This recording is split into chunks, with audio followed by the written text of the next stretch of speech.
Olá, eu sou Johan Reis, esta é a Reis TV e hoje estamos aqui com Tiago Tamosauskas, autor de vários livros, entre eles este livro que eu tenho, Princípia Alquímica. Muito obrigado, Tiago, por estar aqui, primeiramente. Obrigado, você, é um prazer. Eu acho que a gente pode começar já com uma coisa que a gente tem em comum, que é o nome complicado, né? Não é Tamosauskas que fala, eu fui na pronúncia menos arriscada. Simples. Eu ia pedir para É. você ensinar, mas como a gente já está gravando e aqui eu não quero fazer uma coisa muito artificial, então vamos lá. Galera, errei. Não, você, Não, não, um dia eu não tem falei aí, problema. olha, é Raiz, é Raiz. Eu fico falando, é Raiz. Botei até a Rita Lee para falar que é Raiz, e acho que fala, ô, o Reis, o Johan Reis, né? Enfim, aí é aquela coisa, né? Chegou a minha vez. Fala aí, como é que é o teu nome que eu falei? Tamosauskas. Como que... O S do meio tem um som de X, é Tamochauskas. Tamochauskas, É grego. isso aí. Tiago Tamochauskas. Muito bem. Bom, o Tiago, eu quero, antes de pedir para ele se apresentar, eu quero eu mesmo apresentá-lo. Assim, o Tiago ele faz parte do projeto Mayhem, que é um projeto de relevância assim para lá de indiscutível no nosso meio ocultista brasileiro e de língua portuguesa, por que não dizer, né, internacionalmente. Tem um acervo de entrevistas incrível, enfim, tem uma série de trabalhos, tem a revista, tem vários projetos ligados ao Mayhem que são realmente muito, são uma contribuição incontornável, inegável, né? Porque eu acho que isso é uma coisa que é muito legal, que é as pessoas, a gente apresentar trabalho, entendeu? Tá aí, eu fiz. Porque o verbo não é fazer, né? Então tem muita gente que fala muito, fulano fez, mas não tá assim, babá. Esses que mais falam, cadê o currículo? Cadê o que que fez? O que que acrescentou? Que nada ou quase nada. Geralmente é assim. Porque se tivesse fazendo alguma coisa, não teria tempo de ficar, né, pentelhando em relação a pequenezas alheias. Eu, pelo menos, penso assim. Então, o Mayhem é um projeto de gente que faz, né, gente que faz mesmo. Eu queria que você, antes da gente entrar na questão da alquimia, eu queria que você me falasse como você chegou ao Mayhem e, antes mesmo disso, é, como foi o seu despertar para o estudo do ocultismo? Bom, vou começar lá do comecinho. Não comecei de nenhum jeito romântico, bonito, bacana. Também não foi nada dramático. Foi simplesmente porque eu sempre gostei muito e ainda gosto de filmes de terror. Então, desde pequenininho, assistia filmes de Os terror com dois. meu pai. Sempre curti muito, desde os mais antigos até os mais modernos, dos mais paranormais aos mais gore. Minha mãe sempre me atraiu bastante, né? E esse interesse acabou me levando para conhecer aquele pessoal da Church of Satan, Ah, lá para os claro. anos 90. Então, eu comecei pelo LaVey, que é, tipo, talvez o mais perrapado de todos os ocultistas modernos. Não tenha nenhum Mas interesse divertido místico. ele era, né? Vamos combinar. É isso. E ele é muito bom para adolescentes, né? Eu acho que o adolescente se identifica bastante com ele. Foi o meu caso. Então, eu comecei por aí, Ex-peguete de buscando Marilyn material Monroe. dele. Como? Ex-peguete de Marilyn Monroe. Então, Sim, sim. Ele era currículo bem, respeitável. bem relacionado, né? Lá na Hollywood dos anos 50, 60. Então, foi por aí. Foi lendo a Bíblia Satânica, foi depois entrando para grupos como a Church of Lucifer, mais tarde na Temple of Set. Mas com esses grupos eu sempre tive uma conexão assim distante por fóruns de internet, por cartas eventuais, nenhum Mora relacionamento onde pessoal. mesmo, então, Tiago? Como? Você mora onde? Eu moro em São Paulo, no interior de São Paulo, em Santana de Parnaíba. Sempre morou nessa mesma área. Não, antes eu morava mais na região metropolitana, no Eu ABC, depois que pergunto eu pelo mudei para. contexto de você receber essas informações, por isso eu estou perguntando. Sim, sim. Não, foi na zona metropolitana de São Paulo, depois que eu mudei para o interior. Tem a ver, talvez, um pouco com a busca da alquimia que veio mais tarde. E esses interesses acabaram me aproximando de um grupo de pessoas específicos, e esse grupo de pessoas fundou um site chamado Morte Súbita, que está aí no ar já faz algum tempo, né? Desde os anos 90. Continua com atualização diária, é um pessoal que produz pra caramba. E era um site voltado para neopaganismo, para satanismo moderno, magia do caos, uma outra coisa de Telema, Wicca, uma coisa bem diversificada. Porque qual que era a Uma ideia dele? parte que eu quero esclarecer para todo mundo que estiver assistindo aqui. Eu tenho uma dívida pessoal com morte súbita, eu e todo mundo que se interessa minimamente por ocultismo no Brasil, mas eu tenho uma grande alegria de dizer e reconhecer e validar que quando eu tive internet pela primeira vez na vida, sei lá, em 93, 94, começo dos anos 90, e tava lá e eu vi nascer o Morte Súbita. Olha, eu vi nascer a Morte Súbita, que coisa poética. Eu vi nascer a Morte Súbita e eu vi aquele. Nossa, do dia um era a minha fonte de referência, assim, ou para buscar alguma coisa que eu não só, né, alguma informação qualquer que me viesse, né, que eu não estava procurando, ou às vezes procurando mesmo, à medida que vocês foram fazendo um catálogo, né, e mantendo um arquivo, procurando por assuntos, tipo, aparecia um assunto tal em alguma outra fonte, aí eu ia lá, não, vamos ver o que que o Morte Súbita tem para dizer.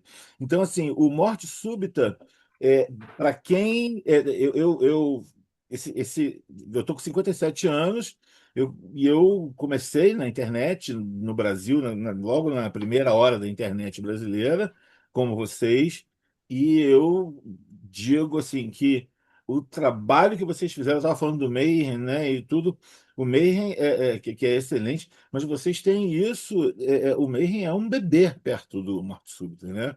Então, no máximo, um adolescente, bebê não, mas um adolescente, né, um aborrecente. Mas o morte súbita, ele essa morte súbita, ela tem uma longa vida e que Sim, é uma vida de muito serviço, de muito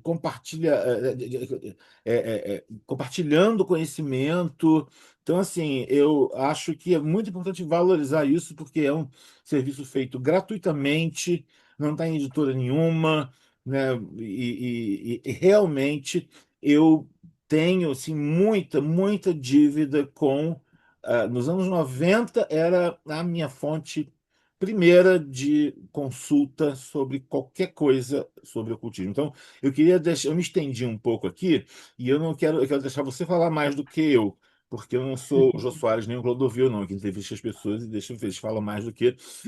Mas é porque eu não estou nem falando sobre eu estou falando sobre mim, que eu considero, mas o foco aqui eu quero focar na importância do morte súbita. Ou seja, que mesmo uma pessoa, né, jurássica como eu, que estou com 57 anos, eu estava lá no começo, eu vi aquilo, e no começo aquilo já foi uma potência de informação e orientação para muita gente, inclusive yours truly.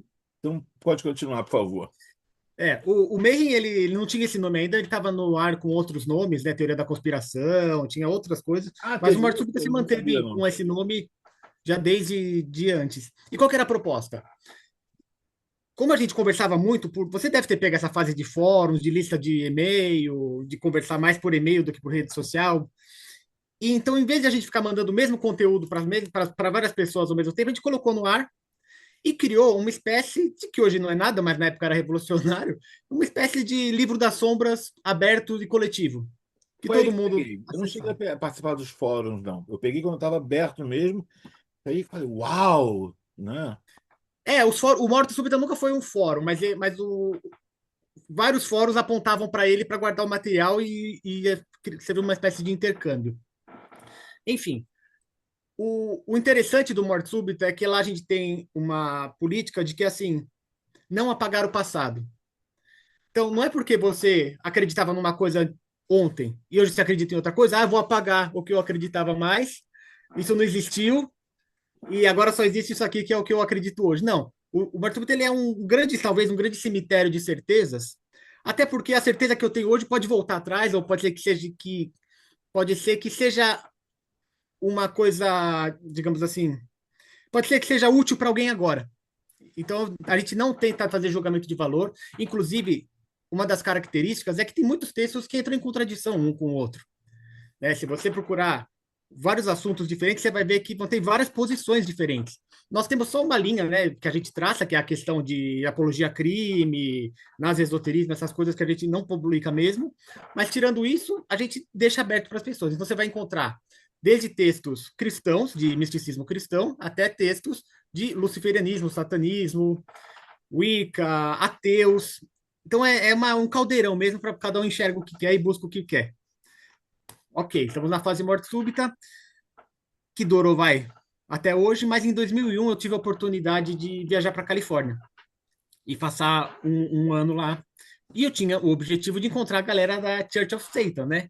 Um objetivo que não foi cumprido, porque nessa época já estava decadente, né? Já não era a mesma coisa que a gente ouviu falar dos anos 60, 70, A década de mas 90 já estava decadente, né? Eu lembro que as pessoas riam já sim, sim, já era bem decadente tratando já. da década de 90. Sim, mas chegou atrasado no Brasil, né?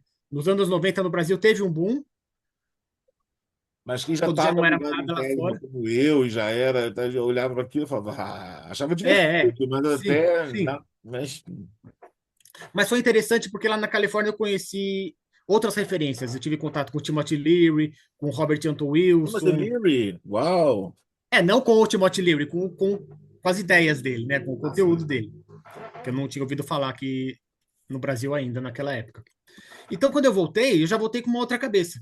Talvez uma cabeça mais aberta, já estava mais Você velho passou na também. Califórnia. Sim, Quanto tempo você passou lá? só um ano. Passei um ano lá. Mas foi o bastante para respirar outros ares. E quando eu voltei, eu tinha um interesse mais eclético. Então eu fui buscar, bom, preciso de alguma coisa um pouco mais sólida, né? Um pouco mais séria, talvez.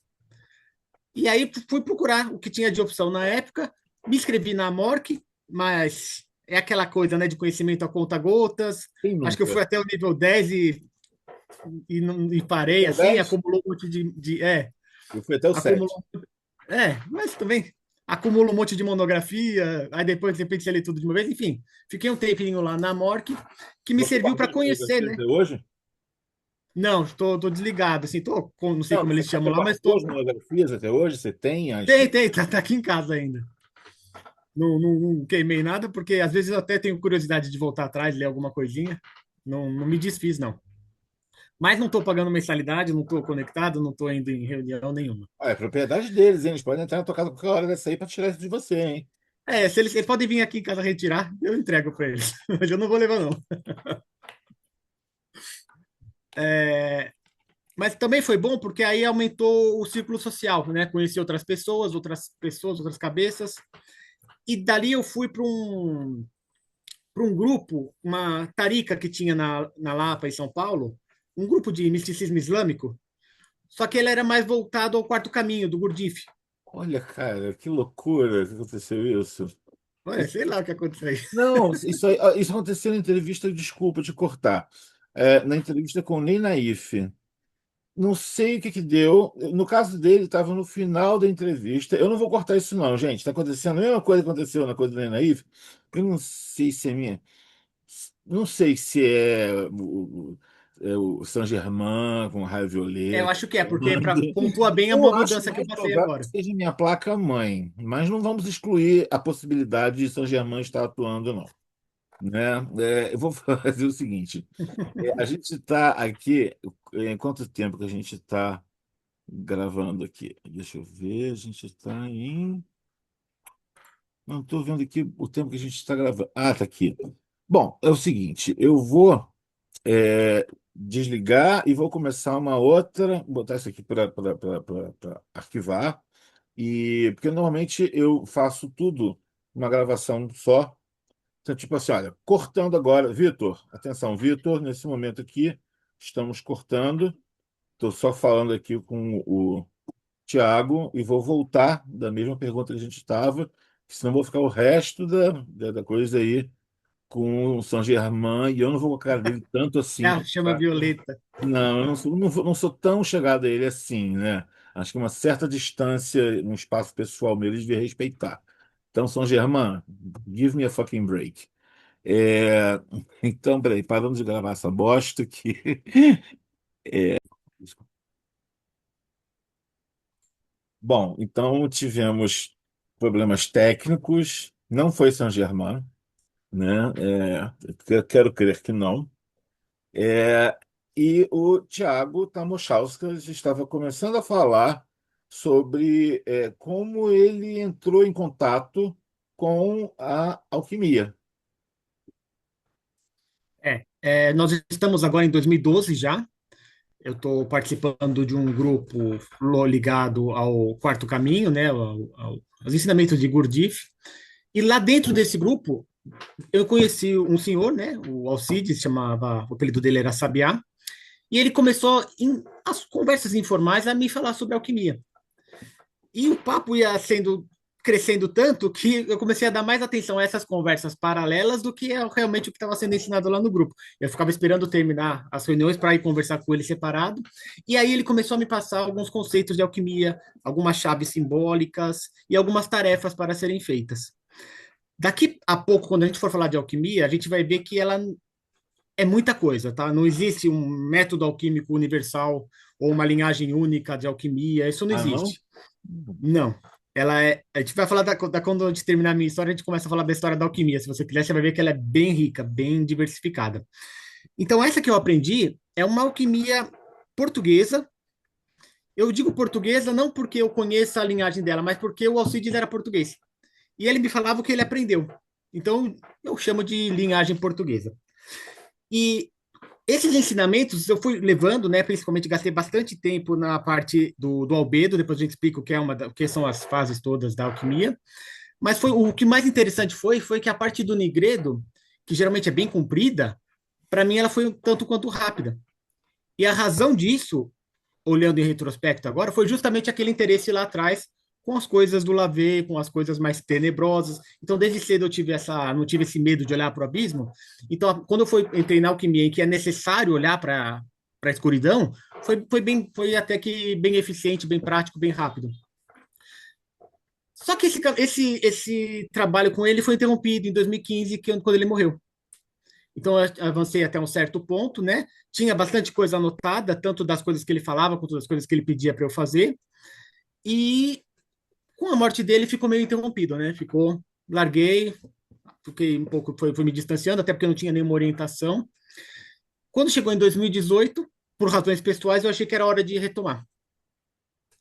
Aí eu continuei fazendo os exercícios que ele passou, e quando chegou em 2020, que é que eu estava numa fase em que o isolamento é um requisito, né? Você precisa ficar um tanto quanto distante das outras pessoas. Logo em Você precisa. 2020, Foi de perfect 18 a timing. 2020. Então, foi justamente na pandemia, quando eu podia ficar sozinho. Então, meio que juntou a parte ruim com a parte boa e eu aproveitei e avancei nesse aspecto. Quando eu cheguei num certo momento, eu vi que eu tinha um corpo de trabalho suficientemente grande para mostrar para as outras pessoas. Foi quando eu publiquei o Princípio Alquímica pela primeira vez. Uhum. Então, esse livrinho que você tem aí com você, ele é um, uma espécie de diário pessoal sem a parte pessoal. Então, foi aquela parte, tudo que ele me ensinou para fazer, mas não tem as minhas experiências particulares e não tem. é, e não tem exatamente o que a pessoa vai encontrar, porque a alquimia ela espera muito de experimentação. Quando eu produzi esse livro, o meu objetivo era honrar o Sabiá, né? Tanto é que ele está na dedicatória. E eu tentei, ao máximo, não me colocar no livro nesse momento. Uma coisa que talvez não tenha sido muito feliz, né? Acabei me colocando, não tem como, né? Você não se colocar no que você escreve. Então tem um pouco de mim, mas houve um esforço pessoal de colocar mais dele do que de mim. Quando passou um tempinho, o Marcelo ele entrou em contato com esse livro e ele me ofereceu a possibilidade de publicar pela editora Diamond. aí sim é esse Edição livro que tem. você tem na mão, que ele já está com a capinha dura, é esse daí. Então, esse livro é uma revisão da primeira edição que estava pelo Clube dos Autores.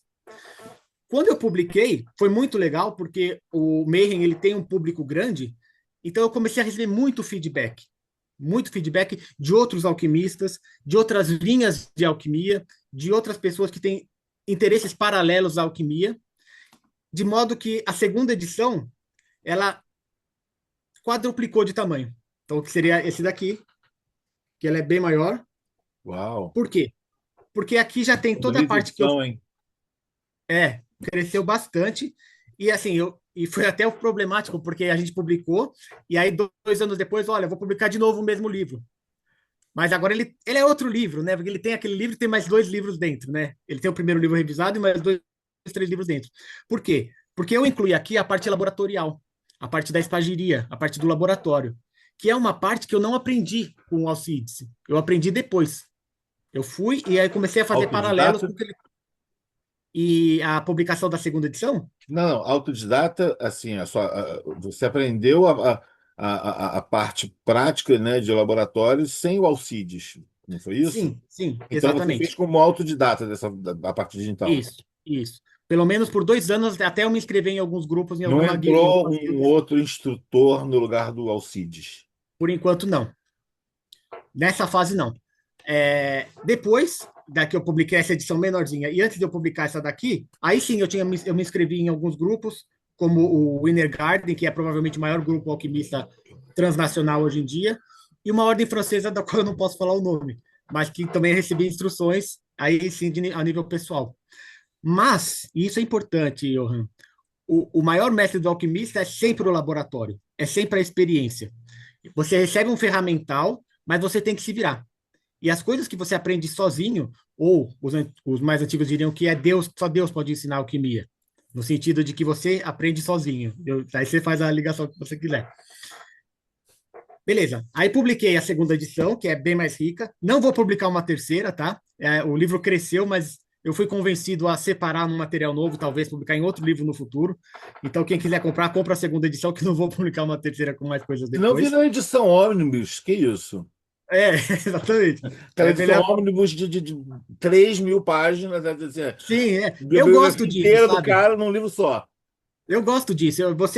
Você deve concordar comigo que o livro ele precisa ser abandonado, senão ele não é nunca terminado. Sempre É. vai mexendo, sempre vai mexendo, sempre Você mexendo. falou abandonado, eu já pensei em biblioteca e falei assim, não!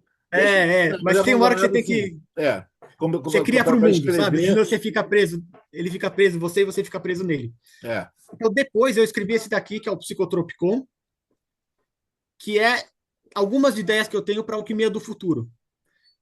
Que a gente pode falar ela mais para frente, depois que eu falar da história, falar do presente, do passado, a gente pode falar um pouquinho do futuro, Não, mas as minhas ideias vamos principais estão aqui inverter dentro. aqui. Vamos inverter aqui, porque o tempo é uma ilusão mesmo.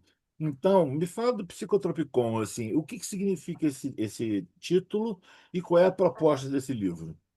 O Psicotropicon ele foi escrito para ser um manual de quimiognoses, no sentido de que eu acredito que a quimiognose hoje em dia ela é principalmente usada como uma desculpa para se drogar. E tá bem longe disso, tá bem longe disso. E eu acredito que se você juntar as experiências que a gente tem hoje com psicotrópicos, não só com alucinógenos, mas com vários tipos de psicotrópicos, com a metodologia e a linguagem que a gente tem na alquimia, a gente pode chegar bem mais longe. Então, o que eu fiz aqui foi fazer essa conversa e fazer algumas associações. Então, por exemplo, Uma coisa que eu queria que você abordar é, é o seguinte: quando você fala, por exemplo, né, a questão da desculpa para se drogar, eu vejo isso acontecendo, é um fato que você falou. Mas, assim, o que é se drogar exatamente? Eu muitas vezes entro nessa discussão comigo mesmo, toda vez que eu me coloco numa posição crítica, e escuto posições críticas que são válidas, porque realmente, sim, as pessoas não entendem. Assim, eu estava fazendo uma das coisas que eu estava fazendo hoje, até que me atrasei um pouco, que não é normal, é que eu vou começar a fazer um tratamento com esqueci o nome, o cogumelinho, né? psilocibina. Psilocibina, isso, psilocibina. E eu estava fazendo nessa entrevista, é, eu estava falando com a pessoa de que todas as vezes que eu usei cogumelo na minha vida, e a primeira vez que eu usei, eu já usei dezenas de vezes o cogumelo ou coisas semelhantes, como a ayahuasca, nunca foi sem um objetivo espiritual ou de Hum, autoconhecimento. Jamais, jamais. Mesmo nas vezes até que eu tomei já cogumelo e fui para a discoteca e tive experiência de ver o som e de escutar as cores. Mesmo assim, porque assim, eu não preciso estar num templo para ter uma experiência espiritual, eu acho. Então, e assim, a coisa da droga, por exemplo, né? Eu já tomei 3 xícaras de café, hoje assim foi uma xícara de chá. Cafeína é uma droga. Então, eu tô sim, conversando aqui contigo sobre isso, porque assim, eu já conheço algumas das suas posições sobre isso, obviamente. Eu li boa parte do seu livro, eu acompanho você nas redes, mas eu estou falando isso aqui porque a gente está falando para as pessoas, né, aqui também. Tanto uma entrevista para falar sobre você, mas também para a gente discutir, né, determinados assuntos de maneira aberta. Qual a diferença? Eu quero que antes de você voltar ao ponto que você estava, que eu lembro bem, que foi a explicação do termo, né, do seu livro e o que ele significa, e aí você entrou nessa questão de que as pessoas se confundem muito a coisa da quimiognose como uma forma meramente de ficar doidão, né? Vamos voltar a isso, que é muito importante, mas eu queria que você esclarecesse aqui para a gente o seguinte: qual é, do seu ponto de vista, a diferença entre você tomar café todo dia, você fumar um cigarro todo dia? Eu falo cigarro, cigarro de tabaco, ou fumo de rolo, ou do cannabis, ou, assim, e tomar um remédio com uma prescrição, ou, enfim. Qual é a diferença? Existe alguma diferença? É tudo a mesma coisa? O que que você pensa disso? Porque eu acho que para você estabelecer a sua posição e a sua visão sobre quimiognoses, eu acho que para os nossos ouvintes aqui é importante você deixar claro o que que você acha, né, que é se drogar. eu acho assim, o termo se drogar geralmente tem um certo moralismo envolvido, no sentido de que é sempre uma coisa ruim. E não é não é essa a posição do livro. A posição do livro é que os psicotrópicos, e aí não são só os alucinógenos, como você falou, são os nootrópicos, como o café, são os Bom, tomei afrodisíacos, os café e estou aqui fumando canabinoides, cannabis. Aqui é liberado no Uruguai, completamente como sim, um cigarro, enfim. os canabinoides, os tanatopáticos, tem várias versões diferentes de São esses, psicotrópicos. não conheço. É aquele que te dá uma experiência parecida ou que leve à morte. Você experimentar a morte. Uau, o que que é isso? Assim, dá uma esclarecida rápida. Que substância é Ah, essa, por pode ser. exemplo? Geralmente são drogas que se usa tradicionalmente para entrar em contato com os mortos, ou drogas que te dão um- uma experiência de não ser. A Uhum. ketamina, por exemplo. Ah, tá. Tá. E eu, Mas aí inclusive, também tem acabei de traduzir um gradações. livro do Thomas Carlson, no qual ele aborda isso. Eu traduzi Sim, esse ano 6 livros do Thomas Carlson, e um deles fala sobre isso, porque é um livro sobre necromancia e que fala. A ketamina tem essa qualidade, né? Mas sim. sim, sim. E qual que é a diferença? Não é o que você está tomando, mas o para que você está tomando. Então, se você, por exemplo, bebe, fuma, toma café, sem o controle do que está acontecendo, ou seja, sem você pensar no que está acontecendo, ou por uma compulsão, ou para fugir de alguma coisa, você está fazendo o contrário da quimiognose. A quimiognose é você usar essas mesmas coisas para experimentar, para fazer modificações na sua consciência, para, digamos assim, você experimentar como é que é aquela mente que você pode chegar se você fizer o trabalho duro. Então, um exemplo que fica bem fácil para todo mundo entender é você se beber para se soltar. Uma coisa é um cara que é tímido, vai num lugar cheio de gente, eu vou beber um Excelente pouquinho, exemplo. sim, no livro eu chamo esse dos psicotrópicos, chama dos licantrópicos, porque Licantrópicos. ele chama, tirar o animal, né? Enfim, o cara que bebe um pouquinho e se solta e tem uma experiência assim, fica mais extrovertido, conversa mais, se solta mais, tem menos censura, tem uma noite legal e termina, e depois no dia seguinte ele fala, nossa, como é legal eu poder me soltar um pouco mais. O que será que eu preciso fazer no meu dia a dia para ficar menos preso? Sem se depender de ficar usando a droga sempre. Então a droga é legal para te mostrar até onde você pode chegar, para mostrar que a sua mente pode ser bem diferente do que ela é no dia a dia. Mas ela não substitui o trabalho difícil. Cara, esse seu exemplo é maravilhoso.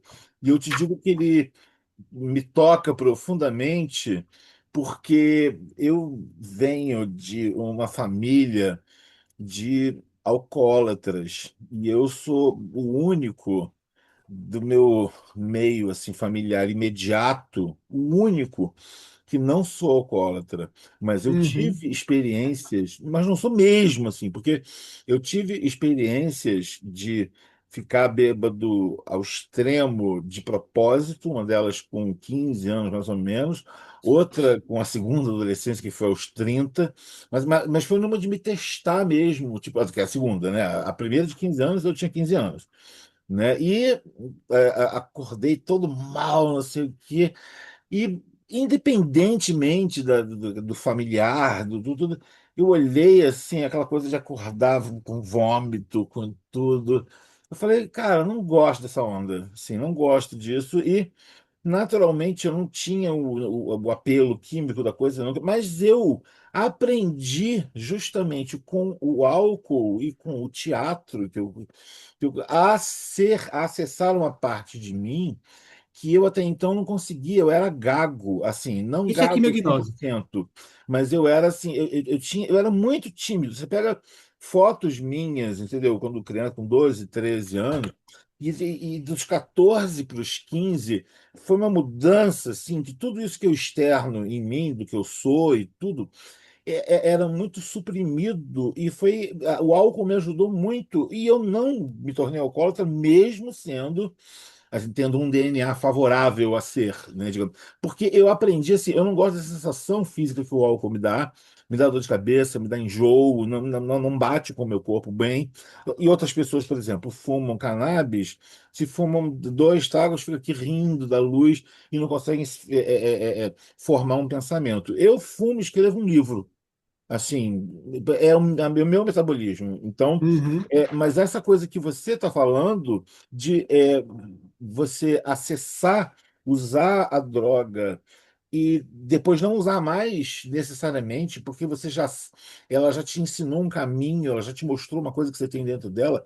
Cara, eu fiz exatamente isso com o álcool, porque eu É sou uma exatamente pessoa que isso. se eu precisar chegar no lugar e fazer a social, assim, eu sou introvertido, entendeu? Eu não sou tímido, mas eu sou introvertido.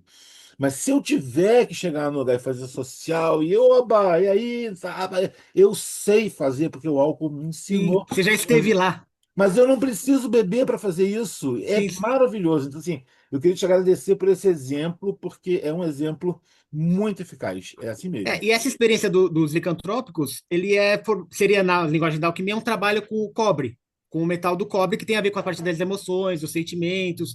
Mas todos os outros metais, o chumbo, o ferro, o estanho, cada um teria o seu psicotrópico equivalente, que poderia te dar uma experiência. Hum. Então, basicamente, a ideia do livro é essa. Só que deixa bem claro, isso é tabu ainda, tá? Na maioria das discussões com alquimistas, que ainda está muito influenciado por rosacrucianismo, uma coisa mais conservadora, isso aqui não é para agora.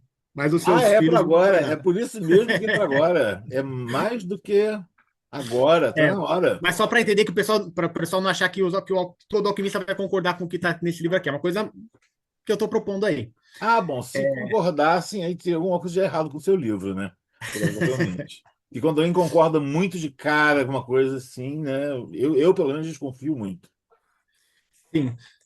Bom, essa história que eu te contei foi principalmente porque no Morte Súbita eu tive acesso a muitas visões de mundos diferentes, muitas religiões diferentes, muitas filosofias diferentes, e me tornei um generalista, assim, Você é que teísta?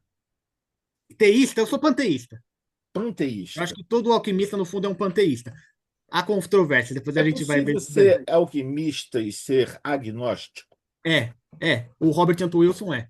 Por Eu exemplo, considero o eu sou Timothy Leary agnóstico e eu aprendi, traduzindo o Carlson, assim, eu não sou satanista, não sou, assim, tenho muita simpatia por Lúcifer e tudo, né, assim, mas eu eu sou telemita, mas eu posso ser telemita e ser agnóstico, no sentido de que é cabível, é compatível ser telemita e ser agnóstico. Mas, apesar de que Telemann joga um pouquinho para lá, mas enfim, não é compatível você ser um satanista ou um luciferianista e ser ateu ou agnóstico. Você precisa acreditar em Deus. Então, por exemplo, eu, ao contrário do que muita gente possa imaginar, eu nem poderia ser satanista, porque eu não acredito em Deus, eu sou Uhum. agnóstico. Então, assim, como é que fica isso na alquimia? Então, aí a gente pode começar a falar da história da alquimia. Porque você vai encontrar alquimistas cristãos, bem cristãos, como, A Rosa Cruz como, aprende muito sobre isso na morte, né? sim, como São Tomás de Aquino. São Tomás de Aquino estudou alquimia, como Carlos Magno. Tem muitos alquimistas cristãos, mas o fato é que a alquimia, pela evolução dela, ela é tão velha, tão diversificada e cresceu de uma forma não centralizada que ela consegue abraçar praticamente qualquer visão de mundo, porque a base dela é a experimentação. Então você vai passar pelas suas próprias experiências mentais, pelas suas próprias experiências físicas, pelas experiências emocionais e vai tirar suas conclusões. E aí, dependendo do seu contexto cultural, você vai traduzir aquilo de uma certa forma. Então nós temos, historicamente, a alquimia começou lá no Egito helenista, com o pessoal profundamente influenciado pelo hermetismo, pelo gnosticismo, e eles vão dar a visão deles baseada nisso. Só que, ao contrário, por exemplo, da Cabala, que teve o, uma parte do judaísmo para proteger ela, para falar a Cabala é isso, que só depois, né, que teve essa Cabala hermética, kkk. Mas a alquimia nunca teve isso, ela nunca teve um concílio, nunca teve um grupo que chancela o que é alquimia, o que não é. Então ela é bem diversificada. Você vai encontrar alquimia em todas as grandes religiões do mundo. Tem alquimistas cristãos, tem alquimistas judeus.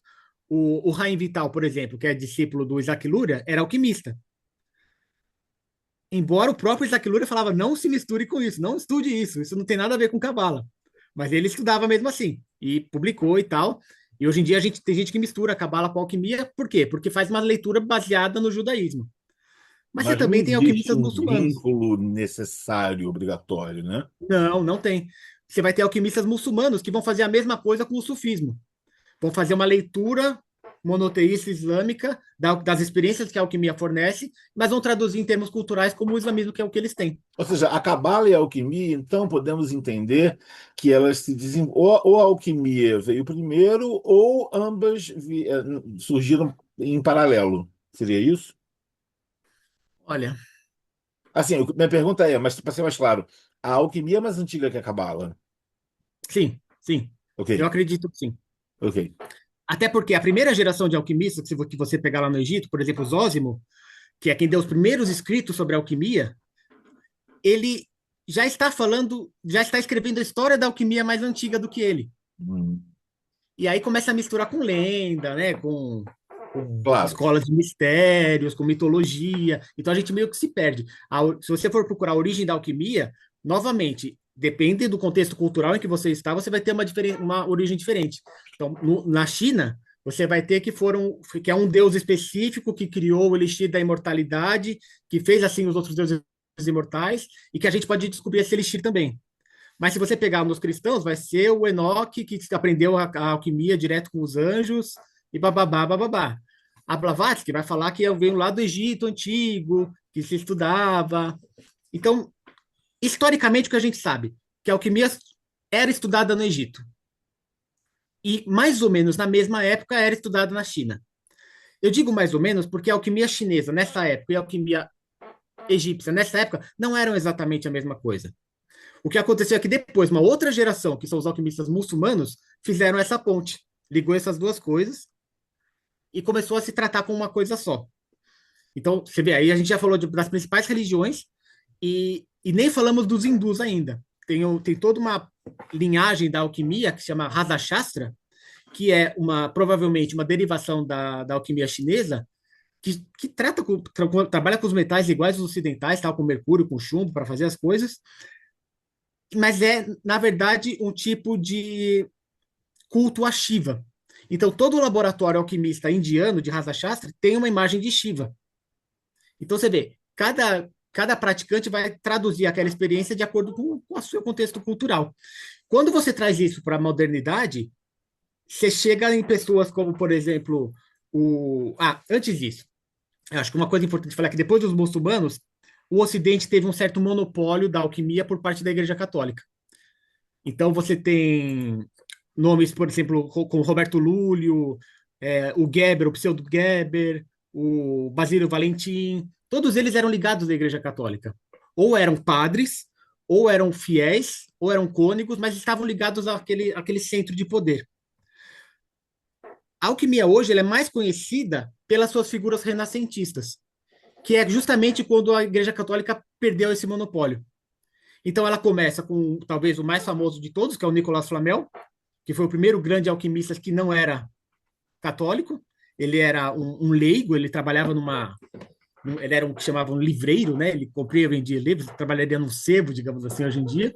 E ele estudou alquimia e diz a lenda que ele chegou na Pedra Filosofal e podia gerar ouro à vontade. E de repente o cara larga o emprego dele, começa a viajar, começa a fazer doações imensas de ouro mesmo. E, e essa fase renascentista é importante porque ela começa com o cara assim e termina com o Paracelso. E o Paracelso é o cara que fez a mudança da questão mineralógica, assim, da questão da pedra filosofal mesmo, da transformação dos metais, para a parte da espagiria vegetal, que é quando você vai procurar algum curso de alquimia hoje, é o que você vai achar.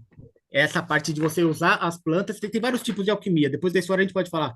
Tem alquimia mineral, alquimia vegetal, alquimia animal, alquimia espiritual, tem várias modalidades, justamente porque foi crescendo. Qual que é o problema disso, Johan? É, Depois disso ainda teve o pessoal dos os iluministas, porque nessa fase, depois que teve o Renascentismo, começou a desenvolver a química mesmo, né, a química moderna que a gente conhece, e começou a ter essa separação entre a alquimia e a química. E o que aconteceu? A alquimia foi se tornando simbólica, foi se tornando, voltando àquela coisa mais filosófica, mais abstrata, mais espiritual.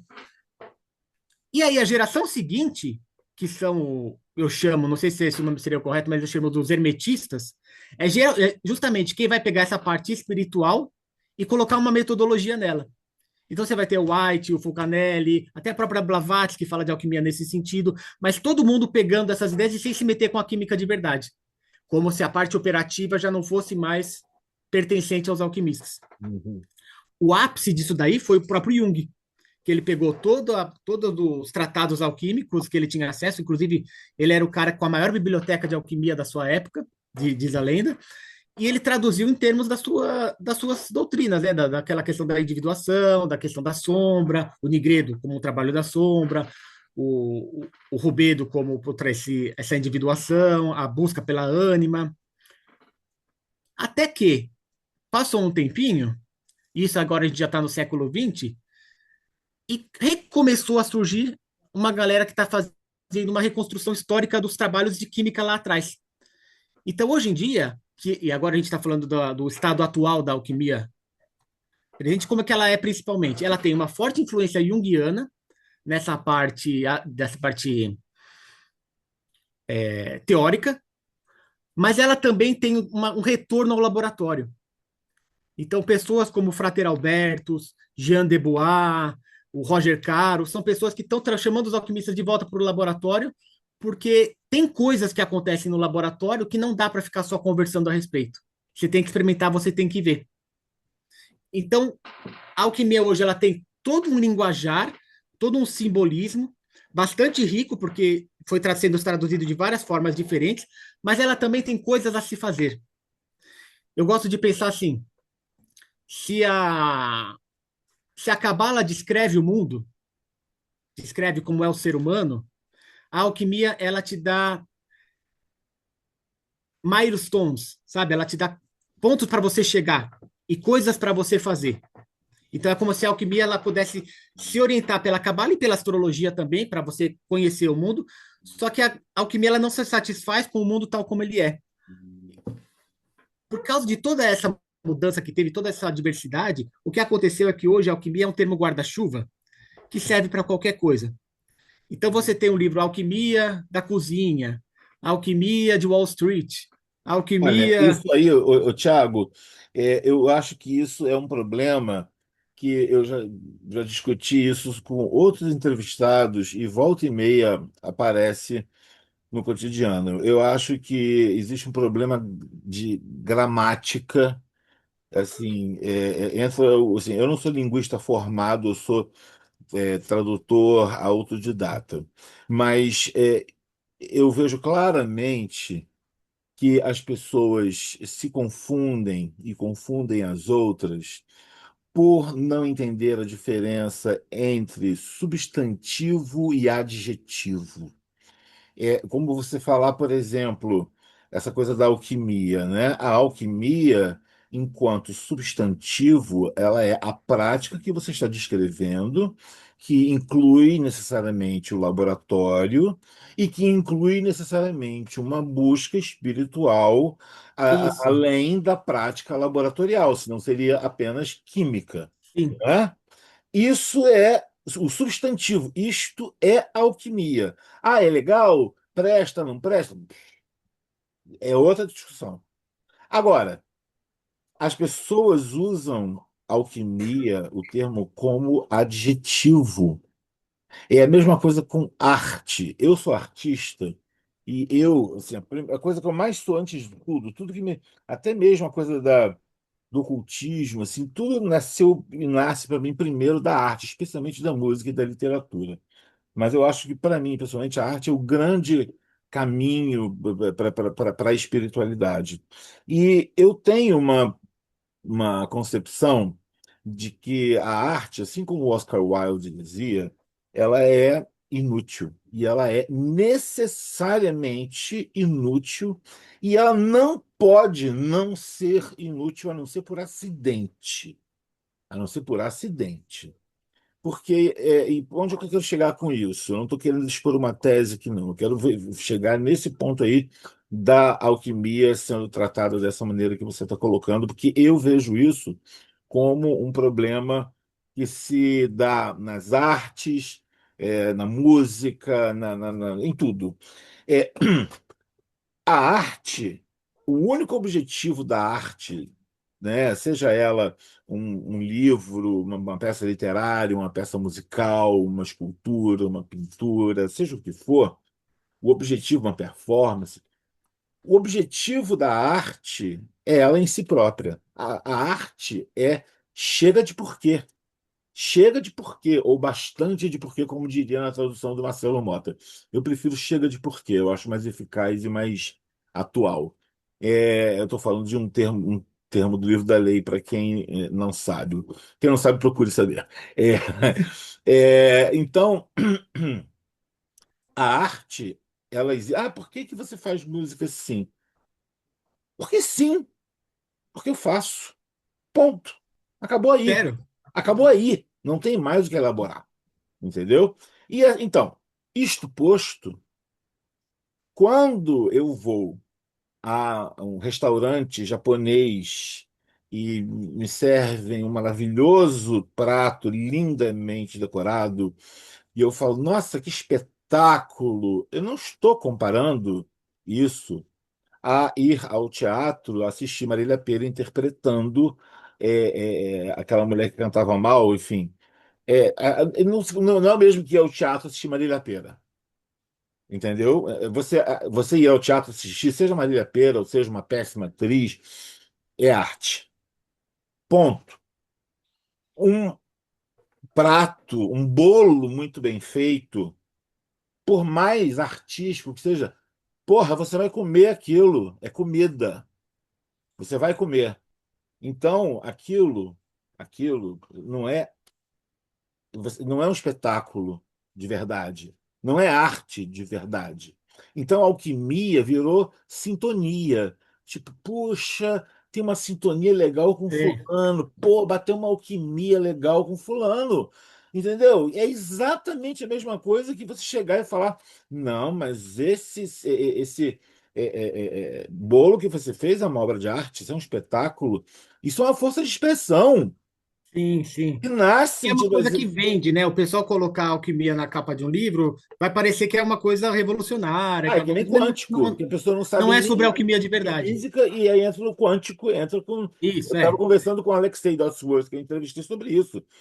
O quântico, você mete o quântico que Sim, vai. sim. É Enfim, parecido com, eu acho que é parecido com o que o Crowley fez quando colocou o K no Magic. Porque ele tá falando, ó, eu tô falando de outra coisa, eu não tô falando do que você já conhece. Tô falando de uma coisa nova, presta atenção. exato. Então, eu acho que talvez precise colocar um K na alquimia, alguma coisa assim, para Alquimia. o pessoal entender melhor. Então, e a na alquimia esse é um problema particularmente agravante, porque, como você viu, não há uma padronização. Então, por exemplo, a gente fala que tem quatro fases, né, no processo alquímico para chegar na pedra filosofal. Algumas pessoas vão falar que são só três fases. Vão ignorar uma parte, a parte chamada alcitrina, então falam, não, só tem essas três aqui. Outras vão falar que só tem duas partes. Outras vão falar que essa parte ela é composta de 12 operações. Outras vão falar, não, são só sete operações.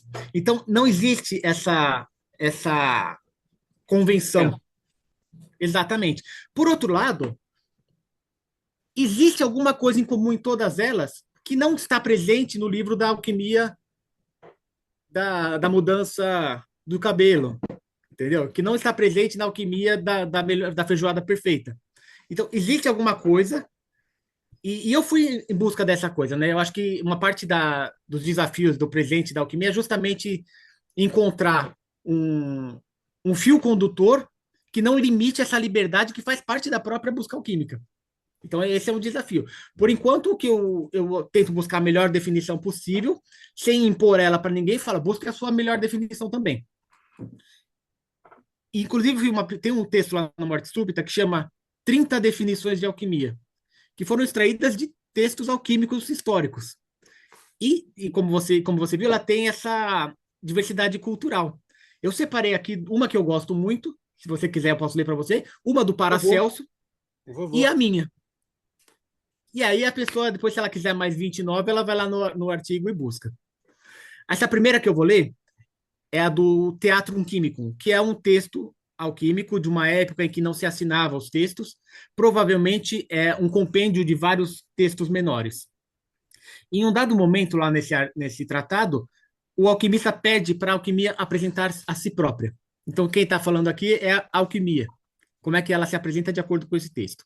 Uhum. Ela fala assim: sou o brilho celeste da sabedoria dos anjos, a coragem do soldado, o apogeu da máquina do mundo, o excelente trabalho da glória real, superando todas as ciências deste mundo, o sopro secreto de Deus, a irmã da filosofia, o apoio dos reis, a força dos poderosos, o suor dos profetas, a inveja dos eruditos, o tesouro incomparável, o espelho da alegria, a derrota da tristeza e a marca da natureza humana. Essa é uma das definições antigas de uma época Amei em que as a pessoas. inveja dos eruditos. Sim. Acho que até dá para fazer uma música com esse nome. A inveja dos eruditos. Daria um bom nome de banda punk também. Isso tem a ver com a questão de que a alquimia ela não tenta se basear somente em livros, mas é muito importante o empirismo, a sua experiência no laboratório. Tem Essa um outro mensagem texto. em si, ela é essencial na época que a gente vive, porque o que mais tem informação aí e Exato, falta de exato. prática, as pessoas não praticam, né? O que eu conheço de gente que fala, eu conheço assim, estou falando o que eu vejo, né? Nem que eu conheço. Eu vejo de gente por aí falando de coisas, tudo em tese, sabe? Você E vai muito ver, não papagaio, fez né? nada Repete o que o outro daquilo. falou. Hã? Muito papagaio que só repete o que ouviu, Só sem validar nada. repete e não, assim, e não fez nada. E aí, mais uma vez, eu digo, não é só uma questão de currículo, no sentido de você. O currículo eu falo como deve fazer em termos profissionais, mas em termos mesmo espirituais, assim, o que que você viveu? O que que você fez? Em qual abismo você se jogou? Qual risco você correu? Né? Porque é aquela Uhum. coisa. É claro que você pode, eu não estou aqui querendo deitar regras sobre como deve ser, faz o que tu queres. Você pode perfeitamente, né? Um rei pode estar disfarçado de mendigo, ou seja, aquele aparente bancário boring, tedioso, que chega em casa e sai de casa e faz, tem tudo. De repente, aquele cara tem alguma coisa ali dentro e que ele faz e que ninguém sabe, que o cara é um Sim. puta revolucionário e você não está nem sabendo. E aquele outro roqueiro lá, tatuado, né, com um arquétipo assim mais parecido com. É, Pode ser um bolsonarista, quadradão, conservador, não sei o que, e tudo. Então, assim, as coisas não. Né, mas, enfim. Mas voltando aí ao que você estava falando, é, essa questão das pessoas vulgarizarem, né, a alquimia como se fosse uma coisa excessivamente genérica, e o fato de existirem diferentes correntes consideradas tradicionais e que, por assim serem, elas são mais ou menos reverberadas de maneira equivalente. Por isso gera essa falta de consenso na alquimia, né? Você acha que agora, com ah, o novo éon, a nova era, o novo século, né, como as pessoas prefiram chamar, mas a gente vive uma mudança de paradigma muito radical, porque se o século XX ele trouxe a revolução industrial que veio, né, que começou antes, mas que reverberou no século XX e fez com que os desenvolvimentos sociais e científicos se dessem de maneira muito mais, cada vez mais rápida em comparação a toda a história passada, né, em que você passava séculos sem sair daquela mesma coisa. E agora a gente está no século XXI tendo passado por isso, um novo paradigma, né? Que tem muito a ver com também a questão de a gente saber que o Sol não morre, nós que damos as costas para o Sol, né? Não existe uma noite, uma escuridão maligna que devora a luz. Não, nós é que mudamos de perspectiva porque é bom mudar de perspectiva, né? E por que não mudar de perspectiva? Então, assim, eu estou comentando isso contigo porque eu queria que você falasse como que você acha que, no momento atual, vocês, alquimistas, vão, se é que há essa perspectiva, de buscar não uma padronização, porque padronização não existe nem na numerologia, nem no tarô, nem na astrologia, mas alguns consensos, porque, pelo que você me relatou, falta Uhum. consenso. Como é que está se encaminhando isso? Se é que está. Então, eu falo disso um pouquinho no Princípio Alquímica, e na questão do Novo Eu, o que eu vejo se refletindo é a questão de você ter uma parte lúdica, ter uma parte divertida, ter uma parte que traz alegria. Então, o laboratório pode ser visto, e eu acho que isso não se repetia muito no passado, como uma brincadeira também. Como uma criança que desmonta a televisão para ver como ela funciona e talvez ela nem saiba montar de novo, mas ela quer explorar, ela quer ver, ela quer ver as suas partes, ela quer ver o que acontece se você mistura isso com aquilo. Então tem essa parte da brincadeira. Agora, na questão da padronização, o que eu li para você foi uma definição antiga. Você O ficou de uma Paracelso geração moderna ainda, né? tem a do Paracelso e tem a minha, que é a que eu Que é estou a sua desenvolvendo moderna. ainda. Antes de dar do Paracelso, antes de falar a minha, eu quero só enfatizar essa questão da experimentação, de você sujar as mãos, de você mexer nas coisas por si próprio e descobrir por si mesmo, que é um trechinho, e aí eu vou ter que repetir de cabeça, que eu não tenho ele escrito aqui agora, que é um trechinho do Rosário Filosófico, que ele fala uma coisa que eu adoro, muitas vezes eu até uso assim como na minha bio assim lá no Instagram, que diz alguma coisa do gênero assim: para o povo imagens, para os soldados bandeiras, para os monges livros, contexto é para reis. Então, a alquimia tem muito a ver com o contexto. Então, e justamente você definir um dogma, você vai impor um contexto. Então, e não é essa a ideia. O que eu vejo, tanto na definição do Paracelso como nas mais modernas, é que a alquimia ela é muito mais uma postura diante da vida do que um conjunto de um catecismo qualquer. Existe o catecismo alquímico, mas ele é de uma data específica, que reflete o padrão de uma época, que hoje em dia acho que não cabe mais. O Paracelso falava de um jeito bem simples. A alquimia é o ofício de Vulcano, o deus Vulcano. A arte de terminar o que a natureza começou. Então, isso você consegue ver, identificar em todas as fases da alquimia, que é essa ânsia de transformação. Não de qualquer transformação, mas a da transformação interna. Então, se você considerar, como na Telema se diz que todo ato intencional é um ato mágico, quando esse ato mágico é voltado para transformar a si mesmo, você está falando de alquimia. Qual o fim dessa transformação? Não sei. Quem vai definir isso é você. O que você vai encontrar no final? Vai lá e vê o que tem.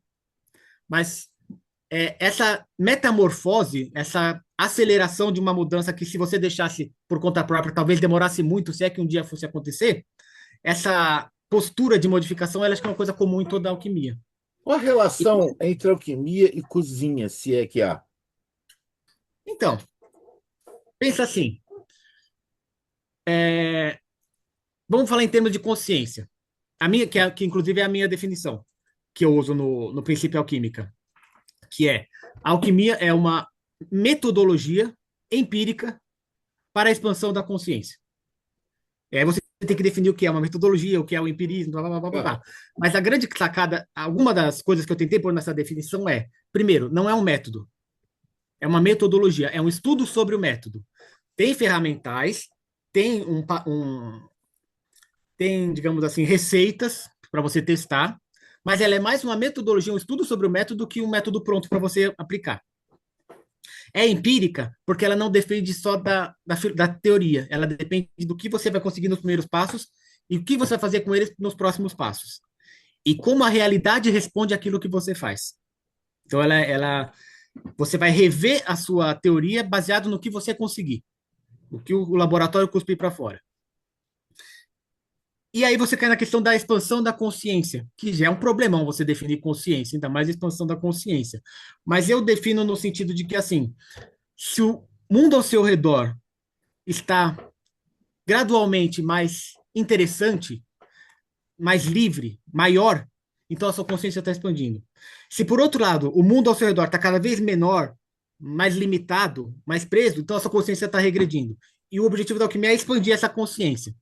Então, se aquilo que eu sou hoje vai diminuir a possibilidade das coisas que eu posso ser amanhã, eu estou indo pelo caminho errado. Agora, com relação a como essa metodologia é construída, e essa é toda a primeira parte do princípio alquímica, eu separei três métodos de iniciação, vamos pôr assim. Você tem o método que eu chamei de oriental, um método ocidental, não é exatamente oriental ocidental, mas é mais para ficar mais claro. E o método alquímico, que acontece no Oriente e no Ocidente. Qual que é o oriental? É você ter um guru, alguém que, digamos, atingiu uma consciência expandida, e ele vai ensinar os discípulos. Então, aí você tem, na história da humanidade, tem vários gurus com vários discípulos. Esse é o método oriental. Sorte de quem tem um guru. Só que até os gurus morrem. Quando o guru morre, se pega tudo aquilo que ele ensinou e se institucionaliza. Então você cria um templo, uma igreja, uma escola de linhagem. mistérios. Você cria. E esse método institucional, que eu chamei de ocidental por causa da igreja, ele funciona por um tempo. É natural que as coisas vão deteriorando, degradando, tal. Quando chega no momento de crise institucional, historicamente é quando os alquimistas florescem.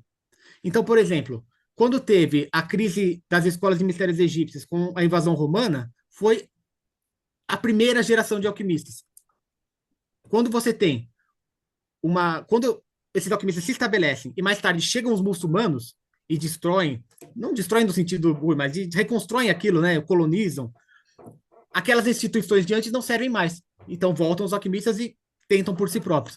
Então você tem o método do guru, o método institucional, o guru morre, vira institucional, e quando a instituição morre, vem o experimental. E quando o experimental chega em algum lugar, Tipo, quando o cara experimentou tanto que descobriu alguma coisa que funciona, ele descobriu como expandir a consciência, ele vira o guru de alguém. E aí repete o ciclo. E a gente está no momento em que tem um excesso de informação, crise institucional generalizada e um monte de falsos gurus por aí. Então, eu acho que é um campo bem fértil para a evolução da alquimia no futuro. E se você for ver, todas as guildas alquímicas de hoje em dia, ela alia os três métodos. Você vai ter um guru, ou seja, você vai ter uma pessoa que veio antes de você, que passou pelo que você passou, e ele vai te instruir, ele vai te passar os primeiros passos, ó, faz isso, faz aquilo, dá um retorno. Esses gurus, eu estou chamando de guru, mas ele não é um guru como numa seita, ele é um tutor, alguém que veio antes. Ele está dentro de uma instituição que organiza, mas sem estabelecer resultados específicos ou dogmas específicos, e a maior parte do trabalho é seu. Então você tem essa instituição que organiza tutores, mas é você que tem que se virar. E talvez, se você evoluiu bastante ou o suficiente dentro de uma ordem, de acordo com o padrão de cada guilda, você vai ser o tutor de alguém. Eu vejo isso dentro da Innergarden, eu vejo isso nas ordens francesas, nas ordens italianas. Esse parece que é um padrão que funciona. Ok.